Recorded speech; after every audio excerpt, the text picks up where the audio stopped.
talk about some common problems and complaints that we get regarding full face masks and what we can do about it. Okay, to get started talking about full faces, let's talk about a feature they have that nasal masks do not.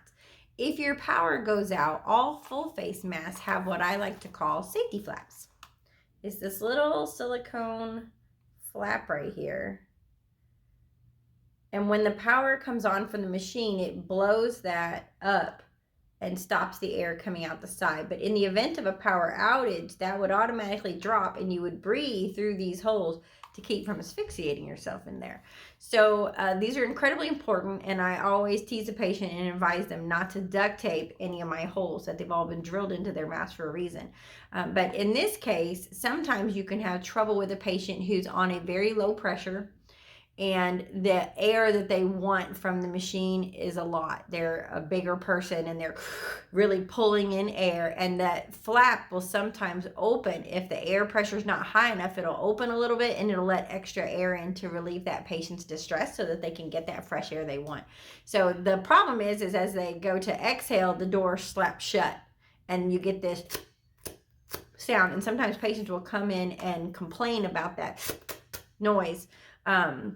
So you may want to advise them to reach out to their physician to get more airflow. So let me try to show you. Let me see if I can imitate it and show you what that looks like when they have power problems and when they're asking for too much. So first, let's just watch them blow shut.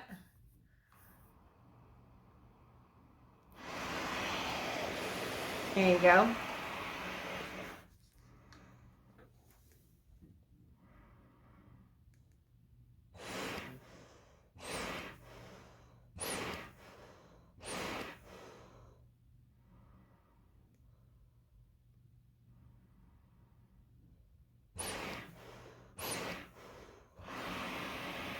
Okay.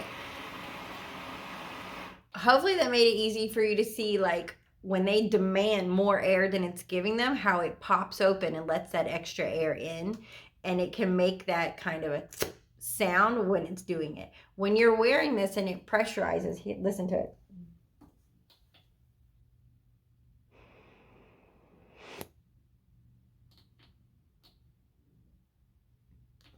Did you hear that?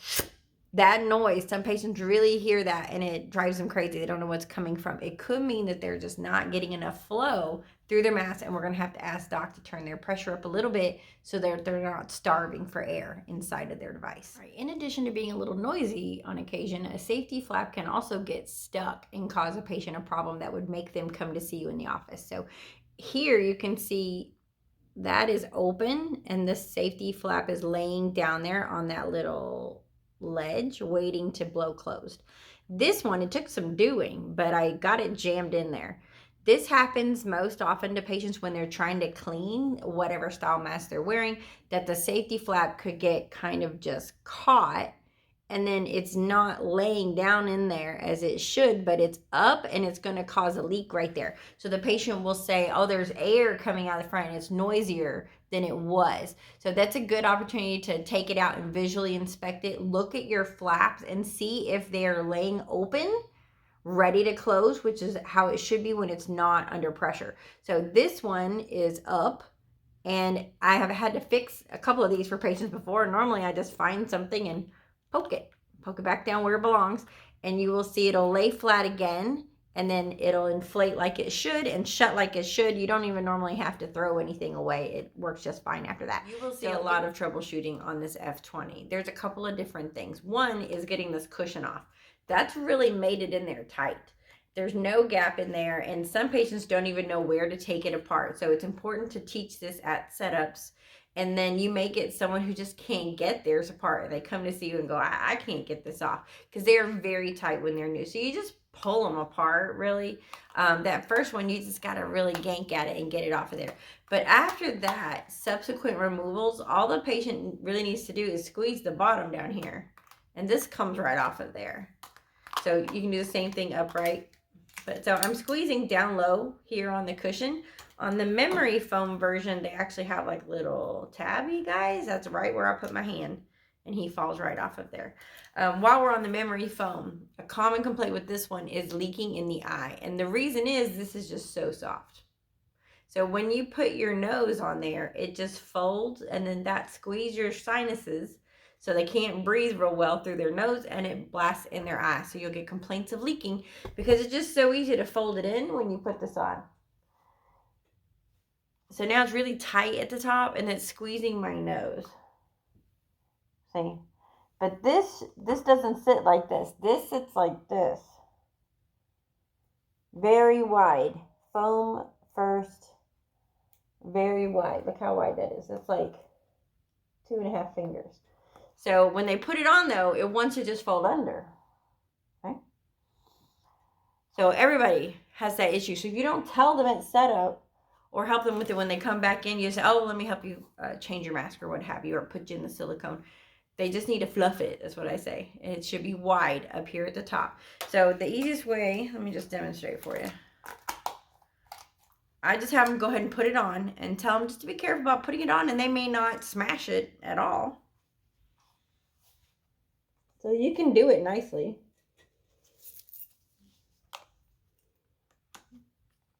So then there's no fluffing required. See, it's nice and wide. But, you know, a lot of patients, they get in a hurry putting this stuff on.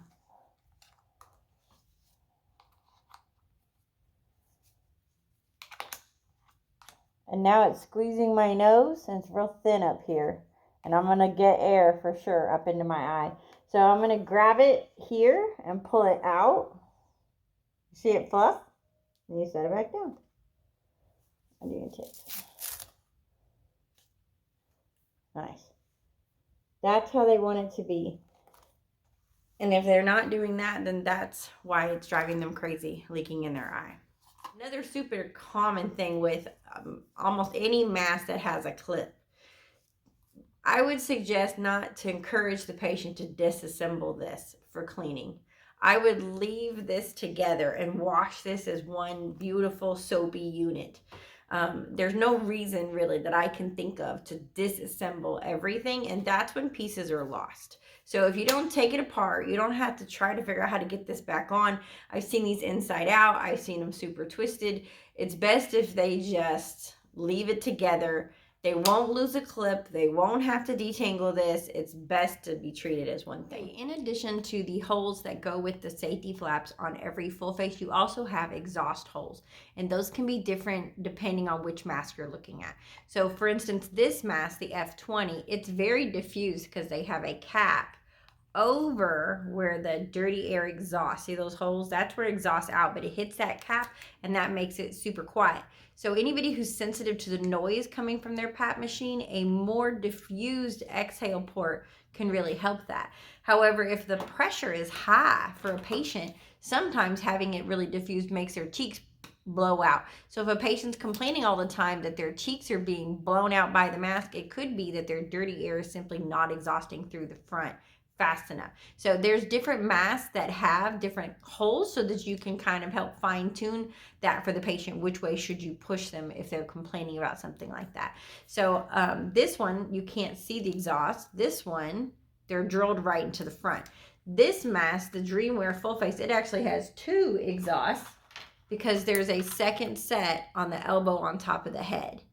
So we hear patients say, oh, there's air shooting out the top. Something must be wrong. So anytime I'm fitting them to this mask, I make sure they feel in the front for the air coming out the front and stick their hand up here and feel the air shooting out up here. And again, warn them not to duct tape any of the holes in their mask. So someone whose cheeks are blowing out would do better in an exhaust like this than they would in this kind of a diffused exhaust. But it's always a good idea to make sure the patient feels where the air is shooting out of their exhaust or not shooting out, so they know that that is normal behavior and they don't grow concerned about it. I've had people come in just to find out if air is supposed to come out of these drilled holes or not. And I have found duct tape more times than you can imagine. Okay, so we know about safety flaps and exhaust holes. So let me just show you this hybrid. There's our safety flaps. There's one set of exhaust holes and there's a second. So let's put this guy on and I'll show you why having the tube on top of your head is so desirable. So if you're a belly sleeper, look how flat this is.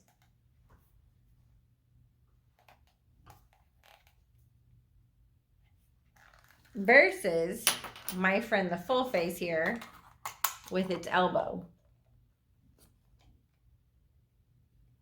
So if a patient is complaining that they are not able to lay on their belly, or they're telling you in advance they want to lay on their belly, then something flat and low profile is going to be more ideal than this because of how far it sticks out. However, all of these hybrid type masks have air shooting straight out the front. None of them are quiet. So they're going to have that. If they are sensitive to sound, they feel like the mask is really noisy, the air traveling through these down to their face can really be bothersome.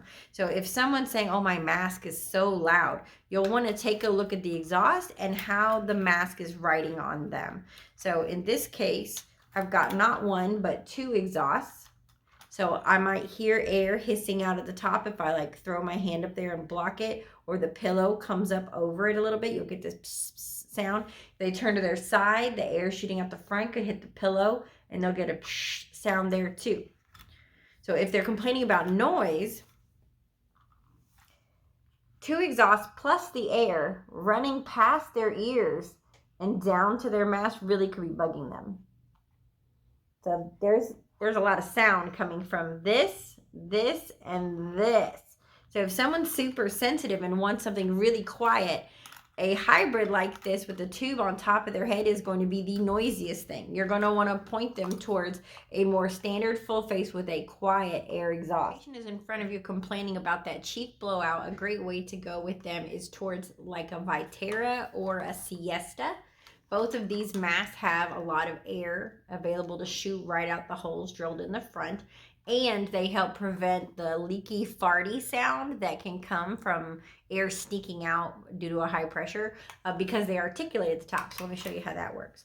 So when the patient places this on their face, that's going to go in some, and then when the air pressure tries to go up, instead of the whole thing just lifting off the face like it would with one that's sedentary, this moves with the air pressure. So imagine your BiPAP going up for inhale and down for exhale, and it will take that hit for the patient. So they're less likely to get a farty, annoying leak sound shooting out the sides in one of these masks like the Siesta or the Vitera that articulates at the top. If a patient is on a high pressure mask like this and they're still complaining about leaks, just not everything can hold on when that air pressure is high. These are some of your best bets, and I would probably encourage the patient to make sure this is clean every single day. That can be super important for your leak. If patients are saying that the air farts out all the time, ask them how often they're cleaning it. It's super important that it sticks to their skin. Clean face, clean mask every night to prevent that. And if they're already cleaning it regularly, I would suggest a liner. It's a simple piece of fabric that lays around the mask, and it can help stop that little bit of farty leak that can come out and drive people crazy without stopping it from doing its fancy articulation. So this is my go-to Siesta and Vitera for high pressure cheek blowout leaky problems.